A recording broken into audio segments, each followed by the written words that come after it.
নিজের সাথে একটা নিজের বোঝাপড়া করেন যে আমি যে টিকটকে যে ভিডিওটা আপলোড দিলাম এটা আমার আখিরাতে কতটুকু কাজে লাগবে। এই টিকটকের কন্টেন্টগুলো নিয়ে আপনি কিয়ামতের দিন দাঁড়াবেন। কি টিকটক বানালাম, কি ইউটিউব বানালাম, কি কমেন্টস করলাম, কি বক্তব্য দিলাম, কাদের সাথে মিশলাম, আমার অ্যাক্টিভিটি কি ছিল, আল্লাহর সুপ্রিম কোর্টের কাঠগড়ায় পাই টু পাই কিন্তু হিসাব দিতে হবে। আমার এই শক্তি, সামর্থ্য, আমার এই যৌবন, আমার এই ক্ষমতা, দাপট কিছুই থাকবে না। এক সেকেন্ডও লাগে না এটা আল্লাহ থামিয়ে দিতে, ঠিক না?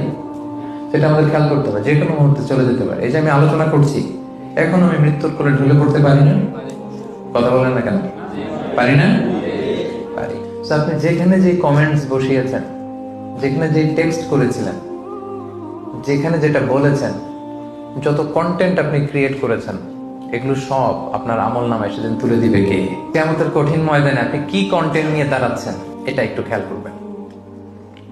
এই দুনিয়ার জীবনটা এটা একটা ধোঁকা, এটা একটা মায়াজাল, এটা একটা মরীচিকা। এই রং ধরা যৌবন জং ধরে শেষ হতে বেশি সময় লাগবে না, খুব অল্প সময়। দুনিয়ার এই সামান্য ভোগের সামগ্রীর জন্য আমরা টিকটকে, আমরা ইউটিউবে, আমরা সোশ্যাল মিডিয়া হ্যান্ডেলস গুলোতে যেন কোনো অশোভনীয়, কোনো অশ্লীল, কোনো আজে বাজে কন্টেন্ট যেন আপলোড না দিই।